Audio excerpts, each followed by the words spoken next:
here with us this afternoon for this next Clifton conversation. This is number 4. Let me see. We started with Paul Ryan. We went on to Ashley Frost. We had a very tricky time with Tanya Stubbles and some very challenging technology a couple of weeks ago. And I'm delighted that we are here this week with John Bokor. So John, welcome. Thank you very much for doing this afternoon. Given that these conversations are all very much about celebrating local talent and local artists, I'm just wondering whether you'd like to start by telling us where you live. I live in Bulli, up the hill from the highway.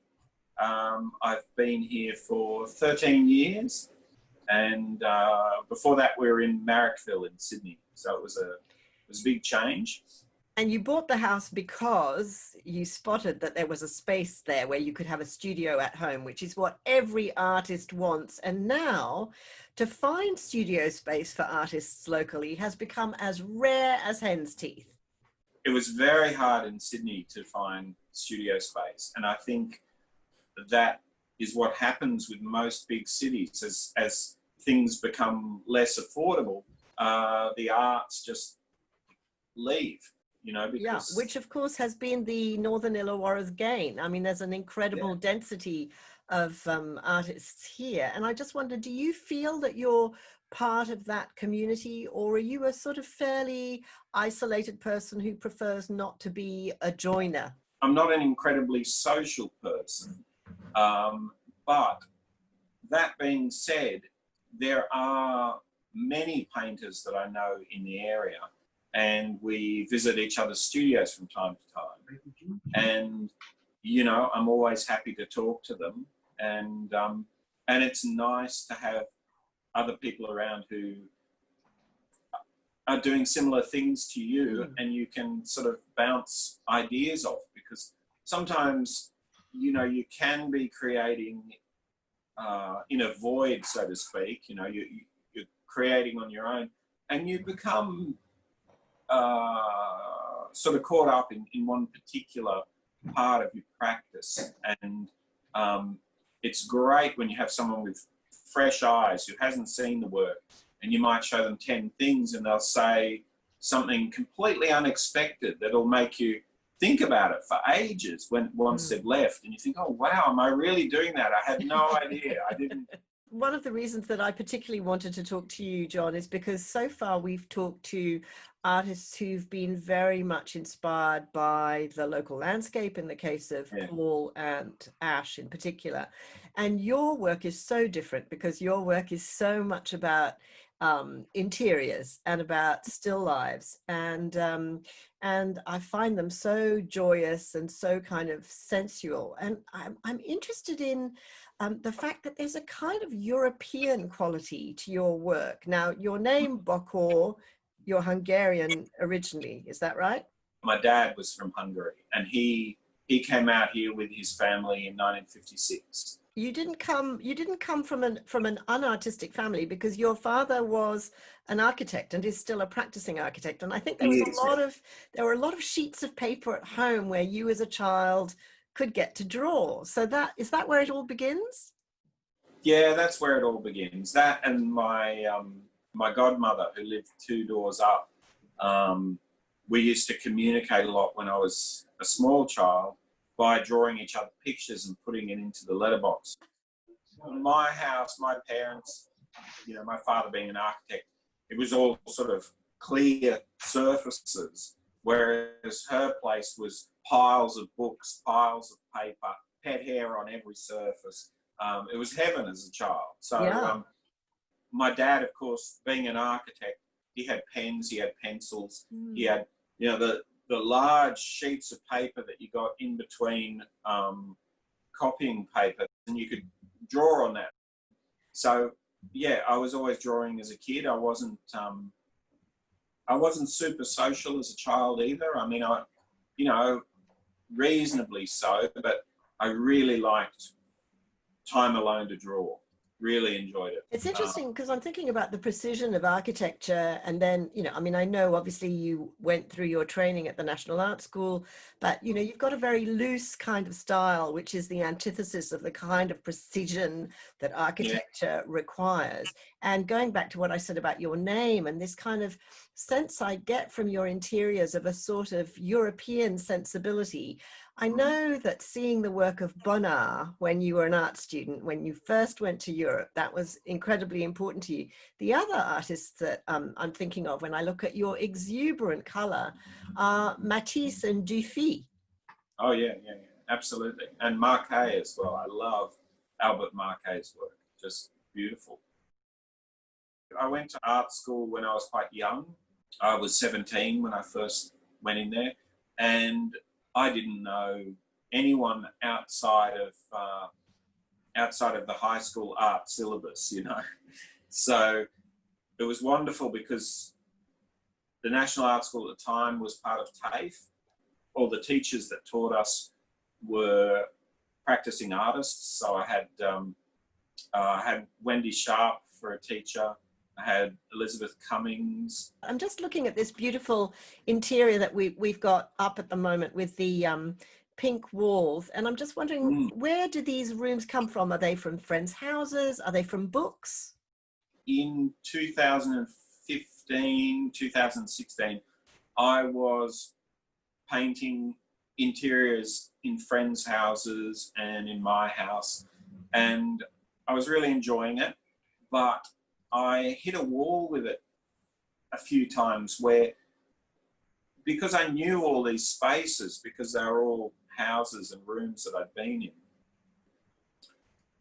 I wouldn't make any changes. You know, if a bookcase was there, well, then the bookcase was there. And if the couch was a certain distance to the coffee table, I would make sure that that distance was in there. So the physicality of the space was confining in a funny way.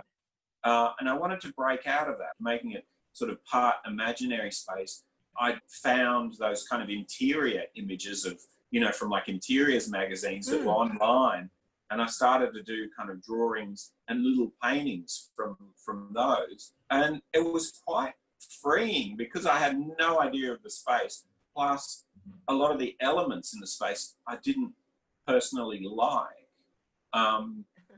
Although I liked the overall composition. You weren't invested. It wasn't a friend's place, so you didn't feel that you owed them that sort of fidelity where they might say, but the couch isn't green at my place. Why did you do that? So you suddenly could do whatever you liked. I could play around with it. And I was doing things like, you know, I'd take a whole wall and I'd make it full of paintings instead of bookshelves and a door or something. And when I'd approach these paintings, I'd think to myself, oh, what could they be? And so this exciting thing, and I was like, oh, I'll make this one, you know, like a French pastoral landscape, and then I'll make this one a child's drawing, and I'll make this one a geometric abstract painting.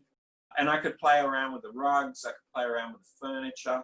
Can you see the picture that we've got up at the moment with the blue couch? Yeah, I can. What is it about making pink so dominant in your interiors that appeals to you so much?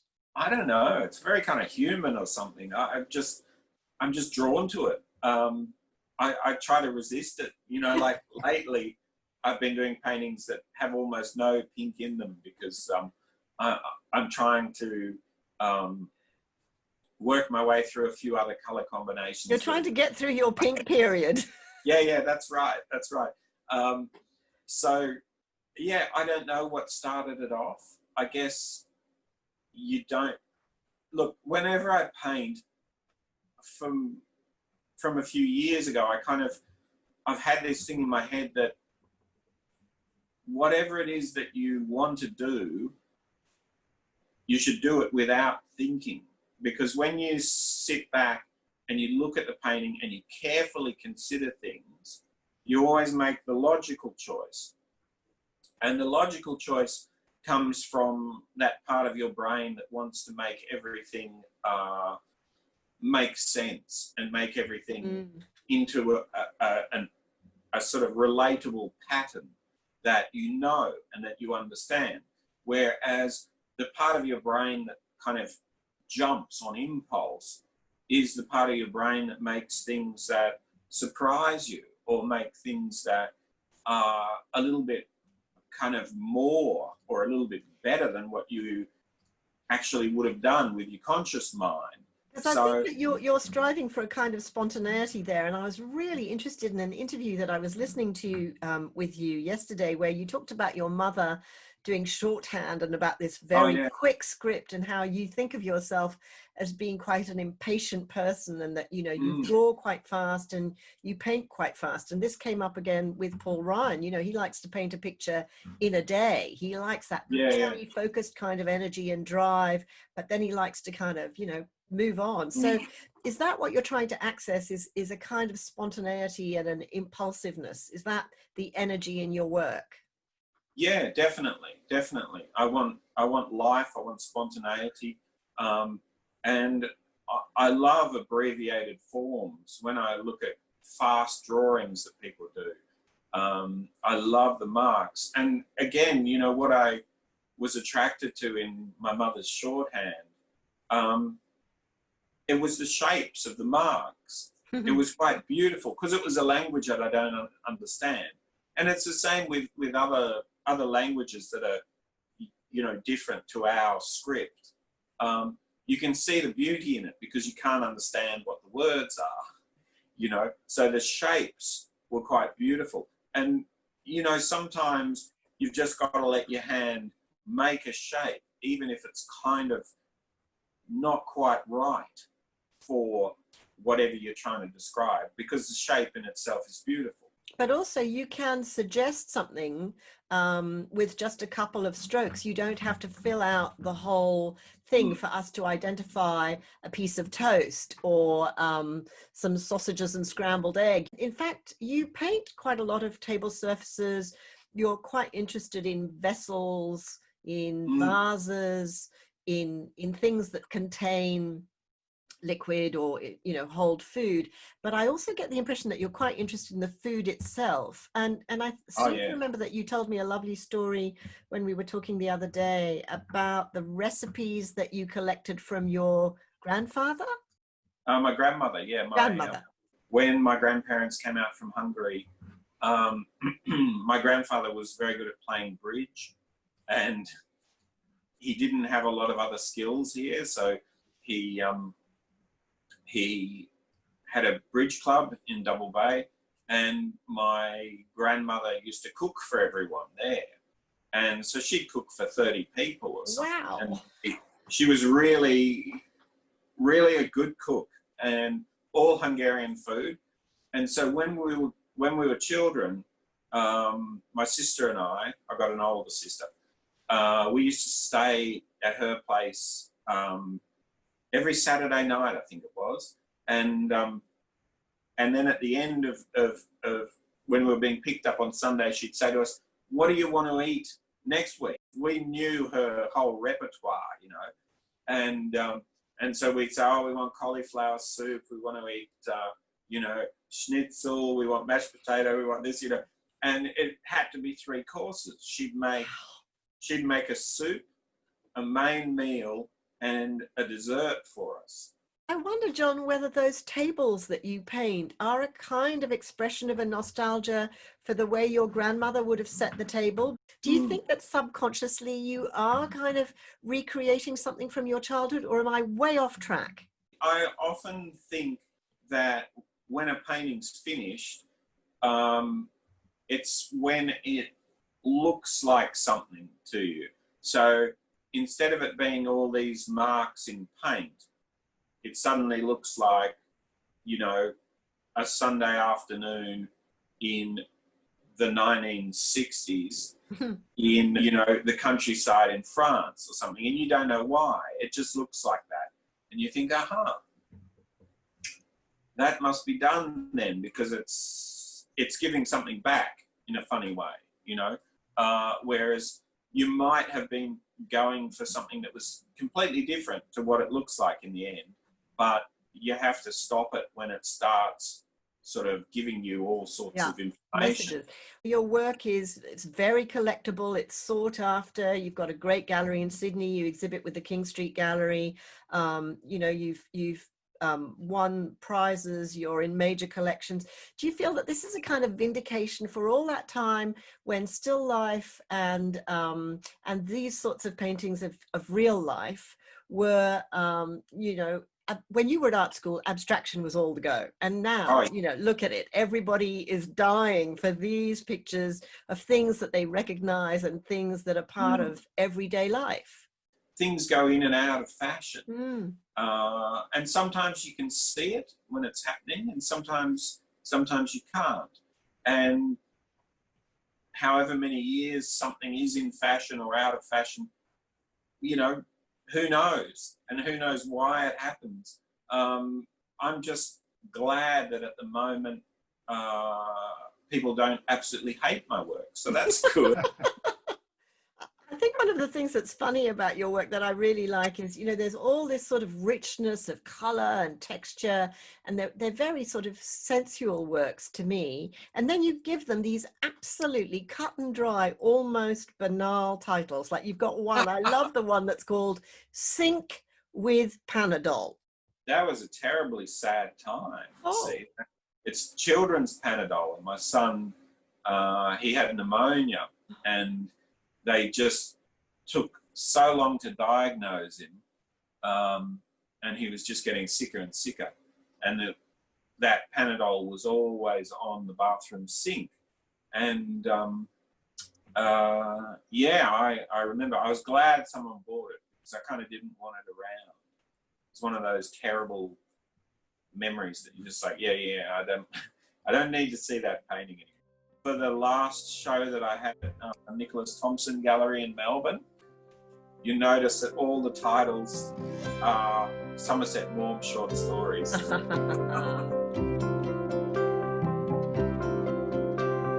I'm a big believer that we're not just able to do one thing. We've sort of got two or more kind of ways of expressing inside you, and it's often a fight. It's a fight sort of with me on the canvas, that part of me wants to be the architect's son and make everything quite ordered and neat and to be absolutely the way it should be, and then there's part of me that wants something anarchic in there that just sort of comes out of nowhere. You know, they take a long time generally. They're painted over the top of paintings over and over again, most of them. It rarely happens in one go. I would love to paint paintings in one go, but they never satisfy me. So I keep sort of going and scraping them back, painting on top of them, scraping them back, painting on top of them.